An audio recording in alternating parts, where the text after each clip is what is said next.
Good evening, fantasy football fans. Welcome to another edition of the Dynasty Slant on PFF Radio. This is Michael and Scott back at you for the first time in a few weeks. Michael, how's it been going?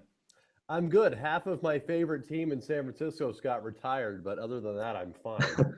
Oh yeah, you pulled the rug out from under me. I was going to make some quip about how I've retired from my job for the 49ers, but well, we have to coordinate better next time, but that's okay. No, it's really just showing off how much time we've taken away. We're not really on our good back and forth game just yet, but I still think we should have a really good show for everybody. Later on in the program, we're going to talk about why everybody loves Matt Jones in Washington.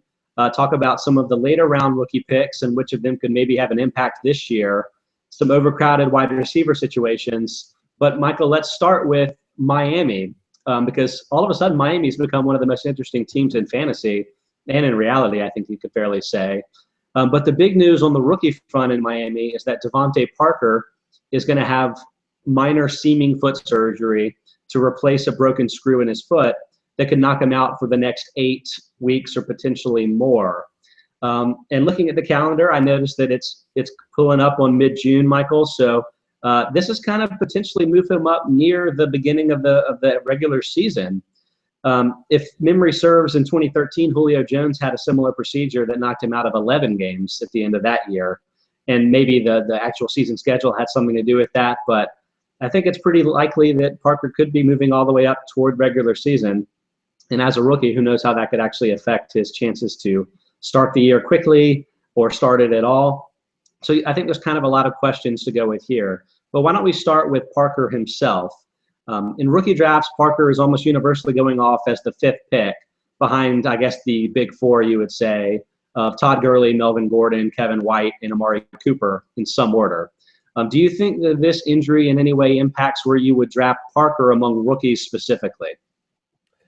So we're talking rookie dynasty drafts, right? Yeah, let's just a standard rookie draft in a dynasty league. Yeah, this kind of injury, no, it wouldn't affect that kind of standing for that. I mean, like for dynasty, you draft for the long term, right? You're not necessarily drafting for week 1. So under that scenario, no, I could still be on board with him going 5th overall and being the 3rd receiver. But for redraft leagues, I think this is a big blow. I mean, again, you only have 14 weeks or so to play with. And if you have a guy that's not ready week 1, that's going to set you behind. And more importantly, perhaps, being a rookie, he needs all the time he can get in preseason and training camp and all that kind of stuff. So that's probably the thing that worries me more is he's not going to get very valuable practice time in before the actual season starts. And unless you have an Odell Beckham type appearance, which I don't think anyone is predicting, then yeah, I think he could start behind the 8 ball, especially in the beginning of the season. Yeah, great point. I guess we are potentially expecting more things from rookie wide receivers than we did even 2 or 3 years ago. But the interesting thing, I guess, about Miami is despite letting Mike Wallace go up to Minnesota, despite releasing Brian Hartline, who I think is in Cleveland, they basically turned over the entire wide receiving core except for rookie Jarvis Landry last year. But they brought in a lot of new players that are somewhat interesting and I think actually could be pretty successful even without Parker in the short term. So let's talk about a couple of those guys. I mentioned Landry. Let's start there. Last year, Landry was pretty much exclusively a slot player. So in my mind, he's not going to be greatly affected by whether or not Parker is there or not. Do you think that that'll have any effect on Landry himself?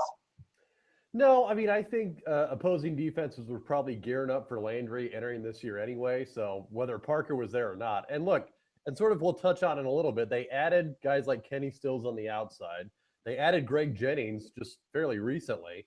And they added Jordan Cameron at tight end, which I don't think you can discount either. So I think they did a good job, the Dolphins did, of trying to plant as many decoys as possible. Because, look, let's face it, even if DeVante Parker was healthy entering the season, I'm pretty sure Jarvis Landry was going to be the top target there in Miami. I mean, right? I mean, I'm not crazy for saying that. Well, you're not crazy, certainly. I mean, 84 catches, 755 yards, and 5 touchdowns as a rookie. You know, if we weren't surrounded by the Odell Beckham and Kelvin Benjamins of the world, that would seem just phenomenal. Right. But I don't know. It's kind of interesting. There's so many new players here with Parker potentially coming in and being an absolute star. I'm kind of worried that Landry might have a Kendall Wright-like future where, I mean, we saw in 2013, I think it was, that Wright had a year with like 90-plus catches, and we're all like, oh, here's a slot guy that can thrive just based on a huge volume of touches. But and he can only all of a sudden, there. a lot of, sometimes you bring in some better players, and all of a sudden the slot guy isn't your 100% go-to player all the time. I feel like that's potentially going to happen here. One thing that I noticed that was interesting is that last year, Landry, Greg Jennings, and Kenny Stills, at the time all on different teams, but now, of course, all teammates, they were all within 6 fantasy points of each other for the year. I mean, that's kind of bizarre, right? So why don't you just tell me, Michael, how do you sort this out in fantasy for this year? Who's going to lead them? Who's going to lead the Dolphins in fantasy points? Who's going to be second, and who's going to be third of that bunch? Okay, so that bunch, not counting Parker. You can count Parker too, but I think we're kind of in agreement that for redraft purposes, we're not really buying it. Right. So for those three, I don't know. I mean, to me, Kenny Stills is taking over the Mike Wallace role. I mean, it seems like, it's sort of a plug and play kind of thing. So with Mike Wallace, it's not unreasonable to expect Kenny Stills to match what Mike Wallace did last year. Greg Jennings, I think we can agree, is just a stopgap until probably Parker can come back. So, I would probably still put Landry 1 and probably Stills 2 and Jennings 3. But as soon as Parker comes back, I don't think they're trotting Greg Jennings out there to be a star anymore. Okay, so no like Randy Moss-like love for Greg Jennings. I mean, they're following a similar career trajectory. Great in the NFC North, head to Oakland, get buried. Could they rebound potentially in the AFC? No, you're not seeing any of that? Well, look, Randy Moss rebounded with Tom Brady and Bill Belichick, not with Joe Philbin and Ryan Tannehill. Not that I think against those guys, but yeah, no, I don't see it as the same scenario. I think Jennings is, if anything, a mentor to guys like Landry and Parker, but fantasy-wise, I don't expect a whole lot. Yeah, I think that's definitely fair. But the thing I will mention about Ryan Tannehill is the thing that everyone mentions, which is that he doesn't have a really great deep ball. Right. Even last year, as he's been improving, 37.7% accuracy percentage on those deep passes. Just as a comparison there, 51.6% for Drew Brees last year. So pretty huge downgrading situation for Stills, assuming that he's getting the ball down the field. And at least when they have their full complement of weapons back together, it does seem really easy to sort of split people into roles where you say Landry's the slot man, Stills stretches the field, and Parker is the athletic freak that's getting the lion's share of the work. But at least until that happens, I'm not really sure. I wouldn't be that shocked if Jennings had a nice first 6 to 8 weeks of the season before Parker can really integrate himself into the offense as a healthy piece. So I wouldn't hate him as a potential. Wait, what were you? You sell high, Scott, if that happens. You sell. Oh yeah, or just drop him at that point. Frankly, if you can get like top 40 receiver value for a few weeks, then I think you're pretty thrilled. That's really only a deep league situation where you're talking 16 plus leagues. Or teams, or maybe really deep benches or something along those lines. But I don't hate it. The problem, though, is I think there's just a little bit too many mouths to feed. In the long run, I think you'll really like having Parker, maybe Landry in a PPR league. If you're looking for a top 30 player, I don't think that's unrealistic. But overall, I think there's just too many potential players here to really like any of them. So is Tannehill the guy that maybe we should be drafting to benefit from this? Well, yeah. If anyone is going to benefit, it'll be Tannehill. I mean, and just for posterity, I looked up Mike Wallace's numbers last year: 67 catches for 862 yards. So I think touchdowns. I think that's fairly which that's that's the key. But so I think that's reasonable to expect from Stills. Can we agree on that? Yeah, but again, if it doesn't come with 10 touchdowns, then it's not very good. Right. Well, yeah. So what I'm saying is that pie would have to grow for any of those receivers to get a bump up. But look, I mean, Tannehill's certainly in a good position for it to grow. I mean, they re-signed him in the offseason. They're pretty committed to him at this point. And look, they drafted Parker with their first round pick when they probably could have gone a lot of other places. So, yeah, if anyone stands to gain from any of this, it's probably Tannehill, which – look, he was probably on the fringe of being a top 10 fantasy quarterback anyway, but this probably just solidifies that. Yeah, I think that's fair. Would you rather have him or Matt Ryan next year? I would still go Matt Ryan. For me, it's just more of Matt Ryan's done it before. You've got Julio. You've got given an aging Roddy White, but he's still pretty effective. So I'd probably still go Matt Ryan. What about you? I don't know. I still think they're kind of bad, but that's not necessarily bad for Ryan's production. In shallower leagues, that's pretty much replacement level for me. So Sure. I'm not going to sweat it. I think I'd probably lean Tannehill. But yeah, they're definitely in that middle tier of quarterbacks that you can get much later in redraft formats for sure. Yeah, it's kind of a completely separate conversation than the one we were having. But some of the recent mocks that we've been doing, it's been a really interesting quarterback situation. I mean, specifically, you and I were both in the PFF draft guide mock. And by the way, pick the draft guide, anyone that hasn't checked it out. It's a pretty cool thing that both Michael and I contributed to. But for the draft guide mock, I don't remember who you drafted at quarterback, but I was waiting forever because I was like, Cam Newton's still there, Ben Roethlisberger's still there. Wait. I got Roethlisberger really late. So, yeah, I'm not sure that these are players that you really have to make that much of an effort to grab. Yeah, I mean, unless it's truly an elite option at quarterback, an Aaron Rodgers and Andrew Luck, I mean, I think you can afford to wait on pretty much anybody. I agree. All right, they're kind of spinning wheels now, so why don't we just go ahead and move on to the next topic, which is, Michael, why does everybody love Matt Jones all of a sudden in Washington? I think I know the answer to this, but why don't we start with what Alfred Morris has been to this team and what he could be going forward? I think the thing that everybody's seeing is that Morris never really developed into the overall fantasy star that some thought he might be because of his huge rookie year. Over the last 2 years since his rookie year, he's had declining numbers of carries, yards per carry, and fantasy points each year. I think last year was a career high, but still fewer than 20 total catches. Also declining yards after contact per attempt every year, 2.99 in 2012, 2.71 in 2013, 2.55 last year. All a bunch of fancy ways of saying that Alfred Morris hasn't been as good as he was when he started his career. And this is his last year before he becomes an unrestricted free agent. So I think that this is mostly roster-based, where you're looking at this team and saying, if they let Morris go in a year, then exactly who do they have? They have a rookie that they just drafted, Matt Jones. Is that it, or are there things about Jones as a player that you think maybe we should be liking more than we're giving him credit for? Well, there's a lot of coach speak behind him. I mean, every report out of practice and training camp has him just glowing. So, and look, they did use a top 3 or at least top 3 round pick on him. And I mean, he's got comparisons to Marshawn Lynch, sort of that big build, power block set. And yeah, I mean, look, all the trends, all the signs point to Alfred Morris not being there next year. I mean, at the very least, you've got Jay Gruden, the head coach, who in Cincinnati liked to deploy sort of that two-headed system at running back, whether it was, Ben Jarvis, Green Ellis, and Giovanni Bernard towards the end or whatever. So at the very least, I think you'll see something to that effect where he doesn't have one guy taking up 90% of the carries. And truly, there's not much depth behind Alfred Morris anyway. I mean, there's Silas Redd and Chris Thompson, which again, they're not exactly setting the world on fire. So I think all the signs indicate when you spend a draft pick in the top 3 rounds, especially on a running back, which, as we all know, is a position completely devalued the last couple of years. I think that's a good indication that they have a lot of faith in this guy and they're probably going to use him. And like you said, the numbers for Alfred Morris, no matter what numbers you look at, are going down. I mean, even his yards per carry, the most basic one, 4.8 his rookie year, 4.6 his sophomore year, and then 4.1 last year. I mean, that's more than half a yard in just 2 years. So it doesn't look good for Morris. And look, on the off, I can't believe they're going to re-sign him. So all signs indicate that this is his last year, and Matt Jones is probably in line to take over, unless he just has a complete face plant, which so far from the looks of it, he's the next Walter Payton. So. Sure. I guess every rookie is at this point of the year.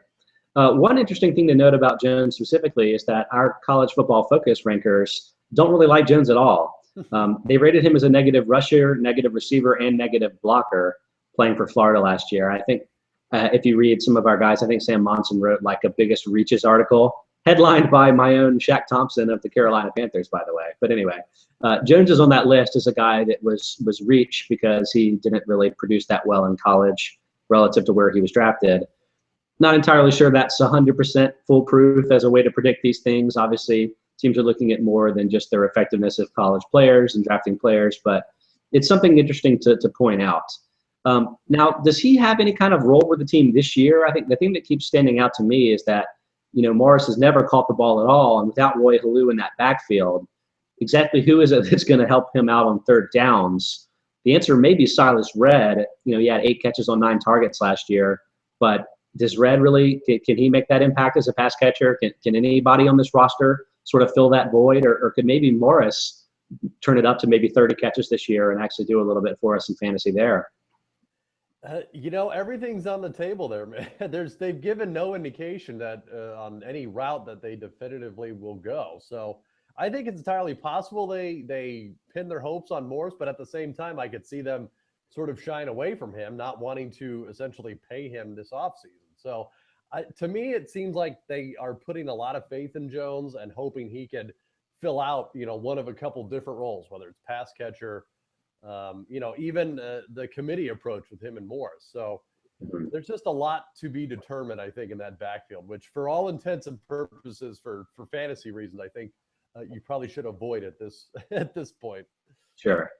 Is it worth bringing up Robert Griffin III's impact on any of this? I mean, one thing that you stare at with the declining numbers from Morris is that his rookie year, he had a very effective rushing quarterback in Griffin that he hasn't really had the last 2 years. Is it possible that we're not giving Morris enough credit, that his situation has been more the cause of his decline than his actual play on the field?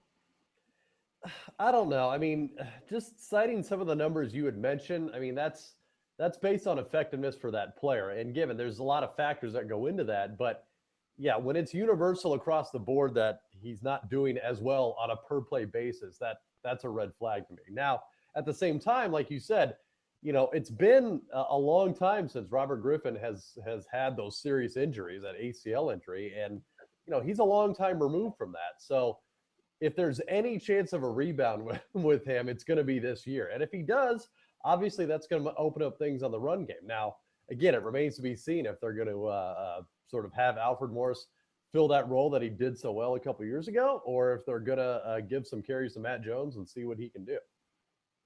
All right, I'm going to put you in the line with some things you have to make a call on one way or the other here. Okay, entering the 2016 season, the starting running back for the Redskins is whom? I'll say Matt Jones. Okay. Who will have a higher rating, Matt Jones for the Redskins or Alfred Morris for some other team potentially? Matt Jones, because I think he'll be a starter, and I think Alfred Morris will be lucky to get a reserve job somewhere. That's just the nature of running backs nowadays. I mean, even I remember reading a blurb about Ben Tate today. And remember, Ben Tate was the top running back in free agency last year. And now he's on he's not even on a team yet, but he went through 2 teams last year. So, yeah, for that reason alone, I would put Matt Jones ahead of him. I was about to make some kind of reply there about, zone blocking running schemes, but then I was like, you know what? Wait, that's exactly how Alfred Morris had his success in the pros. So never mind. I think I kind of have to agree with you there. Okay. Actually, let's finish with one point here before we move on to the next topic. With all the buzz about Jones, I think we've seen him rise up rookie draft boards. At this point, where do you have Jones among your other rookies? Is he snuck into the second round at all for you? Or is he still more of a third round pick for you in rookie drafts?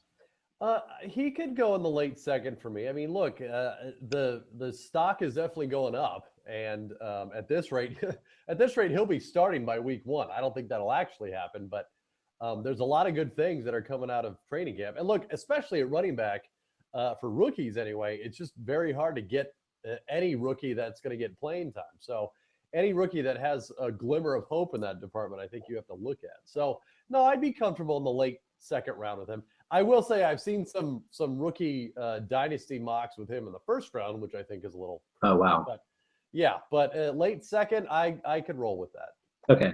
Yeah, I would be shocked to see him going in the first round. But I've seen some differences in some of the mocks that I participated in and some of the actual rookie drafts I have. So I don't think it's entirely clear what people want to do after the top 7 or 8 picks. Right. So, yeah, I kind of see that. Transitioning from there to a similar type topic, Michael, I think, as I just mentioned, there's sort of a bit of clarity at the top of the draft. You have those big 5 that I sort of talked about before. You have some other rookie running backs with pretty clear jobs, like TJ Yeldon, for instance. Then you have some big name receivers in attractive spots like Nelson Aguilar, who we'll talk about in a little bit as well. But after you get into the second rounds of rookie drafts, I think it gets a lot more questionable about exactly which players are in the best situations and maybe which players have the long-term potential to be really good players for you in fantasy. So let's talk about, with that collection of guys, is there anyone that's really standing out to you as a player that can maybe make an impact this season for teams? I have an idea for a guy, but I'm going to let you go first and hope that you don't snipe me on him. All right, so we're talking about second round of rookie drafts, right? Or right, so not second round NFL draft picks. I'm talking second round rookie picks.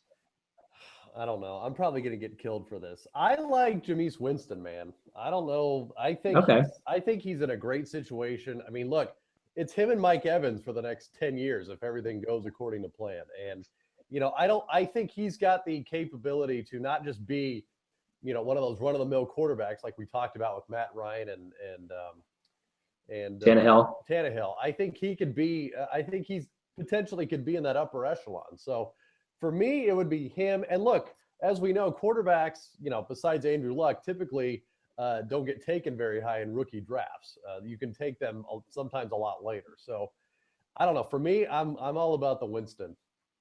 Yeah, I think that makes a lot of sense. I like Winston as a prospect, and I really wanted to rate him higher than I ended up putting him in my rankings. It's just I found it really difficult, and the thing that I was struggling with was I was going back and forth between my rookie top 40 and my overall dynasty rankings. Yeah. And I realized that I had players, kind of like we mentioned, like Matt Ryan and Ryan Tannehill, because in shallower type formats, you have a lot of quarterbacks that are pretty good, but they're not really difference makers because you only need 10 starters or 12 starters in your league.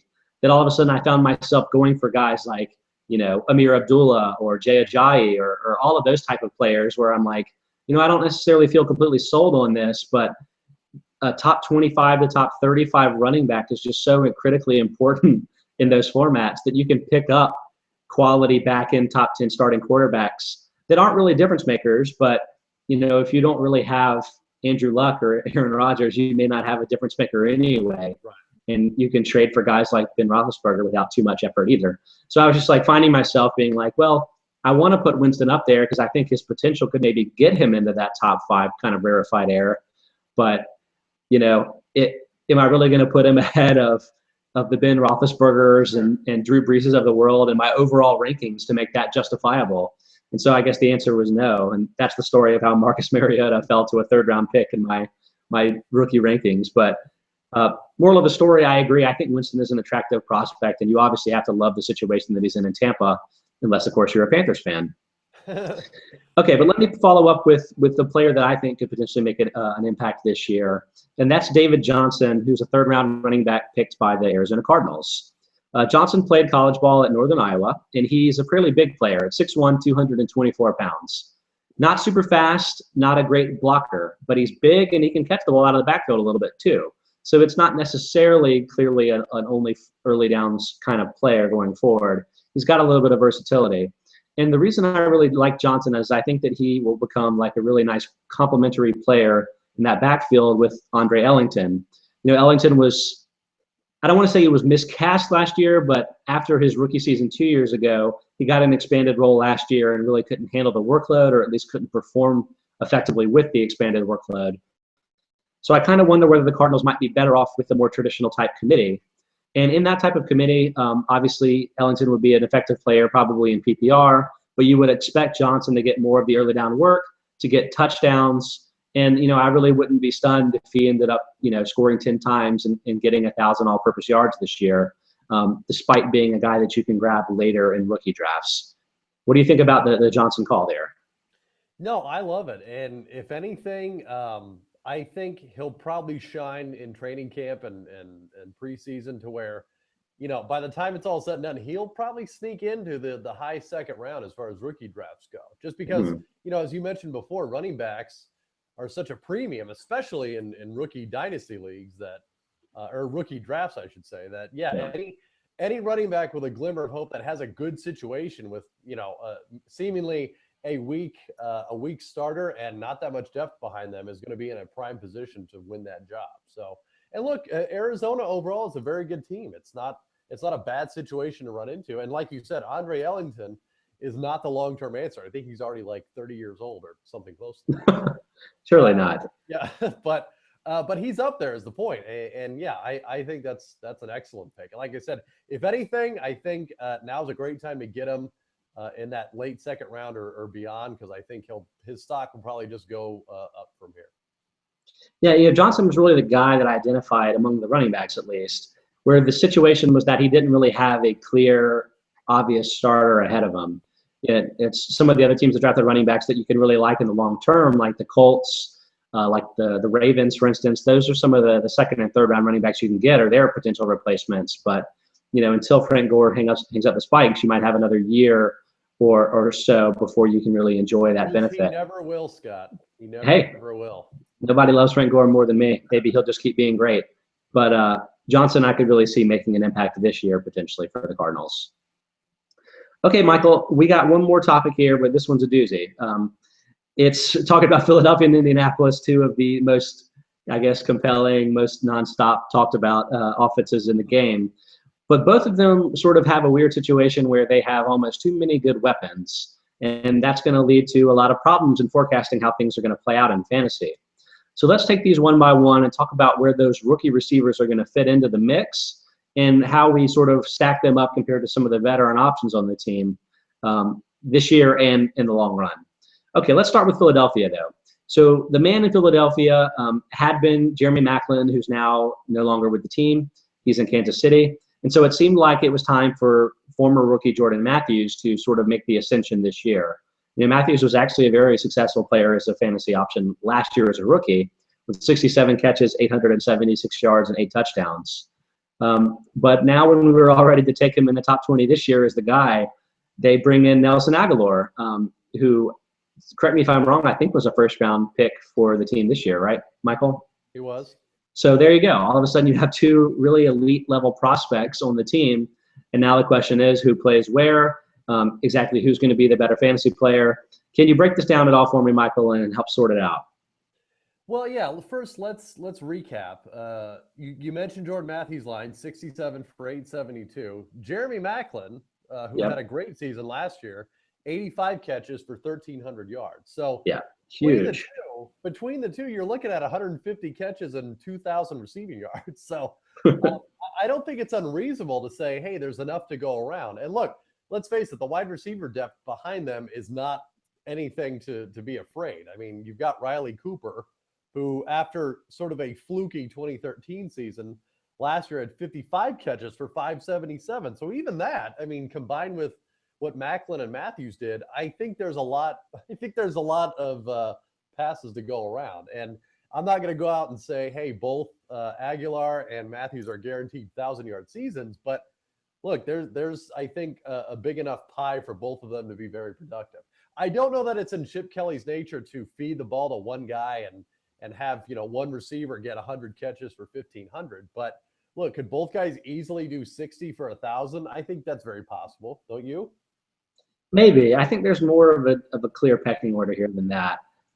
I will mention that Riley Cooper, I think, was the worst rated wide receiver by PFF's receiving metrics last year too. So it's not like there just wasn't enough to get him the ball. I think it was more of the case that he clearly wasn't as good as the other options on the team. And so the ball just didn't go his way as much.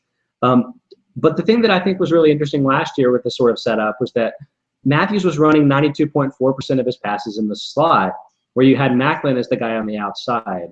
And so I think when you saw last year that Maclin was the guy that was the clear preferred option of the two, obviously Matthews being a top 25 receiver, but Maclin like a top 10 receiver, one of the best fantasy options in the game. I actually think you could see that sort of switch take place this year, where Matthews goes from inside to outside and Aguilar takes the new slot role. And so maybe that's a little bit easier for the rookie to make that play in. And from what I've read about Aguilar, he's only 6 foot, 198, doesn't have a huge amount of speed. He might be better suited for the slot in the long term anyway. Matthews being a little bit bigger, I think that he could make that transition better. So I wouldn't be actually that surprised to see that sort of clear 1-2 distinction there, where Matthews is the guy, the primary guy. Not that Aguilar can't be an effective slot receiver and an effective fantasy player. And in fact, wouldn't stun me if he was like the second or third most productive fantasy player among rookies this year. But I still think Matthews is the clear guy to draft.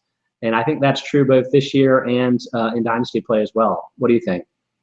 Oh yeah, no, Matthews definitely is built for that outside role, and I think he sort of cut his teeth last year in the slot, like you mentioned, 92% of the time. But yeah, I think Chip Kelly's finally finally rounding into the team that he wants with Matthews, who even heading into the draft last year, the big thing was his hands and just his route running and all that stuff. So I think he won't lose much of a step behind Macklin, and then yeah, with Aguilar. Yeah, I think he'll gain a lot of experience in the slot there. And look, the other thing we got to keep in mind is Zach Ertz. I don't know if you want to call it quietly, but he had Awesome. 58 for 702. Now he only had 3 touchdowns, so hopefully that number can improve. But I think there's a good chance that his part of the pie gets a little bigger too. Yeah, I think I definitely agree there. Meanwhile, they have about 50 billion running backs, so maybe they can run the ball some too. It's a good thing they're up tempo because there's a lot of guys to feed there. Can we get a little? Yeah, I'm hoping it's 500 yards of offense every single game, Scott. Can we get a little Sam Bradford watch? What are your current thoughts on him as a fantasy entity this year? Look, at best, he's no better than that sort of Matt Ryan Tannehill, glut of quarterbacks. So if you can get a pretty good value for him, great. But he's still Sam Bradford, and I still want to see him play 16 games. So, on a per game basis, who do you think will score more points, him or Tannehill and Matt Ryan? Ooh, that's a good one. Oh man, I might give Tannehill the slight edge there. I might give him the slight edge. Okay, I honestly think Bradford might score more per game. Obviously, the injury risk is a huge red flag. It's something that you have to worry about. But again, in those shallower formats, what's the penalty if all of a sudden you lose Bradford? I'm not sure there is one. You're picking up Andy Dalton, not that bad of a problem. Yeah, and I promise you, in redraft drafts, Sam Bradford will be there into the teens as far as rounds go. So, yeah, he could be a good value way later in your draft. Yeah, it's never been easier to do a late round quarterback strategy than in the redraft league this year. So, I'd say go for it. There's a lot of wide receivers and running backs that I think you want to get earlier in the draft to really make a difference on your team. Wrapping up Philadelphia, though, I think this next situation may be even crazier, and that's in Indianapolis, where after they have T.Y. Hilton, who's one of the best receivers in the game and seems to have developed really nice rapport with Andrew Luck, they bring in Dante Moncrief last year, who was, while he didn't play a ton, pretty excellent when he did play. I actually noticed that he was the number 6 wide receiver in rating in PFF, which is basically what is the quarterback's rating when he passes the ball to a given receiver. Obviously the quarterback involved has something to do with that there, but the top 10 in that wide receiver rating stat, it's like Moncrief, Martavis Bryant of the Steelers, who's getting a lot of buzz, and then like star power. Odell Beckham, Des Bryant, Antonio Brown, Jordy Nelson, Randall Cobb. I mean, it's pretty loaded. So Moncrief being in pretty auspicious company there. And so naturally the Colts addressed their defensive need. Oh, wait, no, they didn't. They drafted Philip Dorsett, a receiver, in the first round. And so the rich offensive team gets richer. Make sense of this. Is this just the case of the Colts invested in Andrew Luck and they're going to make his life as easy as possible going forward? Defense be damned. I feel like that's kind of what they did with Peyton back in the day too. But or is there something else going on here potentially? Maybe with Hilton's long-term contract. I don't know. Tell me.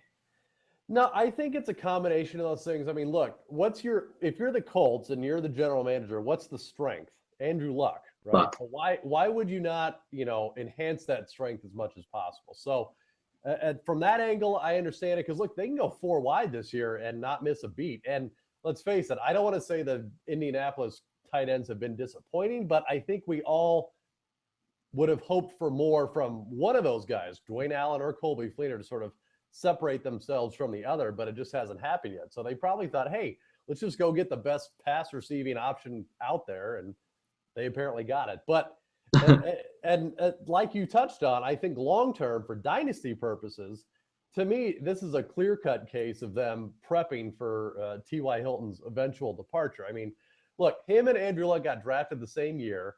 It's a no-brainer. They're going to re-sign Luck. And look, Yes. That's going to eat a lot of cap space. And they, it's not a bad idea to think, hey, would we rather draft a receiver who has the same skill set and looks like a T.Y. Hilton clone and have him groomed for a year, and then he can take over, or just give a boatload of money to T.Y. Hilton. That's not a bad way of thinking. So I think, at the time the Colts got roasted for it because, the first impression was, well, hey, you already have enough receivers. You signed in Andre Johnson. You have Dante Moncrief, who's pretty good. And then you draft another receiver in the first. But look, long term, I think it's an excellent play. So long story short, I think this year, Philip Dorsett probably, super late flyer in redraft leagues. But, dynasty leagues, he's at the end of the first round for me. Yeah, I think he is on most boards too. But I mean, this year, I don't even think we've actually said his name out loud, but Andre Johnson is on this team. I mean, it's like, I don't even know if Dante Moncrief can find any action on this team this year. So, yeah, it's pretty loaded. If this was the Steelers, I think I would be 100% on board with you and with the sort of idea that, you can let Hilton go. He's more replaceable than Luck, obviously. With the receivers that they've drafted, they can make this work without him going forward, even though Hilton's a great player in his own right.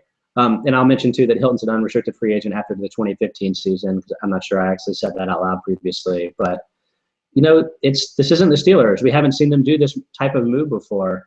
And actually a lot of teams seem kind of reluctant to do this. We've seen it more in recent years with, like, again, Greg Jennings leaving the Packers. We've seen it in New England quite a bit. But I don't know. I'm not 100% convinced that Hilton doesn't get re-upped with the team. And if that happens, like if Hilton did get re-signed, what happens to all of these guys' fantasy values? Like, is that such a critical potential that it sort of dampens everyone's potential fantasy value for the team, besides Luck, obviously? Well, and we're talking dynasty yes. value, I presume. Yeah. Yes. Andre Johnson, I think you can assume, has 1 to 2, good years left. And I may be wrong, but believe me, until Hilton signs on the dotted line, that extension, Philip Dorsett's value is going to be where it is now, which is late first round. And look, I think T.Y. Hilton's is connected, meaning, let's face it, the best situation he could have is in Indianapolis. And no matter what team he goes to, unless for some reason the Packers decide to sign him, I don't know that he could ever duplicate what he's doing now in Indianapolis. So, yeah, that's one of the biggest stories for me as far as dynasty goes between now and the beginning of the season is, do they re-sign him? Because it has implications for him and for Dorsett. Moncrief, I think, is fairly safe from a dynasty standpoint. Like I said, I don't expect Andre Johnson to be there for 5 years. I think Moncrief can easily take over next year if need be. But yeah, that Hilton Dorsett thing, that's very intriguing to me. Yeah. Moncrief's the bigger type player, the player that if anybody on the team is going to become the next Andre Johnson, it's him. It's not, not Hilton. It's not Dorsett.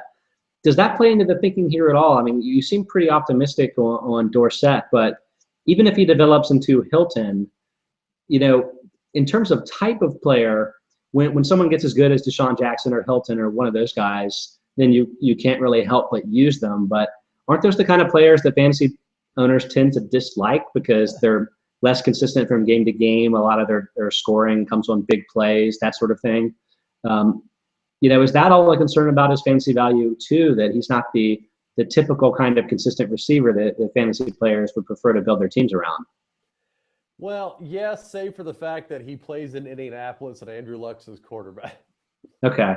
So that just trumps other concerns for you. To me, it does. Yeah. I mean, look, that's the top passing offense in redraft or dynasty leagues, period. And look, it's obvious Luck has a rapport with Hilton and what Hilton can do. So to me, it's not unreasonable to assume Dorsett can slide right in and take over that role. And don't get me wrong, that's not to discount Moncrief or Johnson in that sort of Reggie Wayne type role. I think, look, if there's any team that can feed that many mouths, it's going to be Indianapolis. So whether it's Hilton or Moncrief or whoever, I think Luck will find a way to feed them both. Okay, let me give you a couple of other scenarios then, just to sort of sort this out more in my own mind. I kind of feel like we were in this situation last year when we were talking about DeVante Adams of the Packers. And we're like, okay, well, when Randall Cobb walks at the end of the year, right, all of a sudden you're going to have like a top 20 option here. Draft him. He's going to be great. You know what? Cobb got re-signed with the team, and where does that leave Adams now? I'm not sure people are 100% out on them because I think they're like, we're one injury to Cobb or to Nelson away from having a top 20 option. But right now is Adams going to be even a top 45 or 50 receiver in redraft this year? I doubt it. So, I think there's just a little bit of concern. We're all assuming that Hilton walks away, but we've seen the Colts invest in this quite a bit already. So I don't know. I think we'll have to see on that front. Can I talk you into this question then? Pretty much everyone in the world is down on Devin Funchess because I guess they don't really like him. But there's a guy that could pretty immediately start as an outside receiver for the Panthers. There's not really a ton of obstacles in his way to being a fantasy player. Obviously, Kelvin Benjamin is going to be the number one option there, but Cam Newton's another pretty good young quarterback. Could you get talked into a situation where you may prefer to have Funchess as a player with fewer obstacles? Or are you pretty much wedded to Dorsett here as maybe a back-end wide receiver one in rookie drafts? I knew you would figure out a way to fit your storyline, Scott. Okay, so of course. If I understand the question, it's Dorsett or Funchess. Is that right? Sure. Yeah. And dynasty or redraft? Well, a dynasty. Oh, man. You know what? I will say this. I don't think I'm as down on Funchess as a lot everybody but me. Right. Yes. Well, to your point though, look, there's very little. There's no obstacle to that second wide receiver position, and look, the Panthers team is still young enough to develop. And look, Kelvin Benjamin's the obvious top receiver there. Greg Olsen is not getting any younger.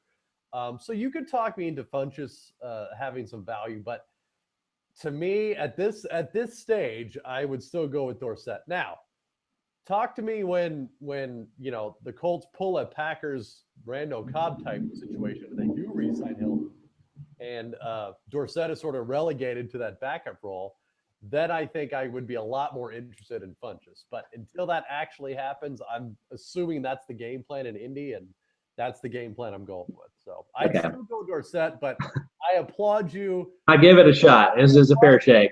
I applaud you for your optimism, Scott, and your rational thinking behind it. But again, until T.Y. Hilton is re-signed for 5 years and $50 million or whatever the number is, I'm going Dorsett. Okay, I think that's fair. Well, I'm pretty sure that wraps up all of the topics we were aiming to get at today, Michael. So, we took a few weeks off just to relax after the draft and everything. But I think Michael and I are going to try to get a more routine schedule going forward, where we bring a podcast every week or every 2 weeks or so. But in the meantime, be sure to check out all of the other great podcasts we have on PFF Radio. And I think for this Monday, that's the end of this. So for Michael and this is Scott, we're signing off. Thanks for listening to the Dynasty Slant, and we will catch you in future weeks.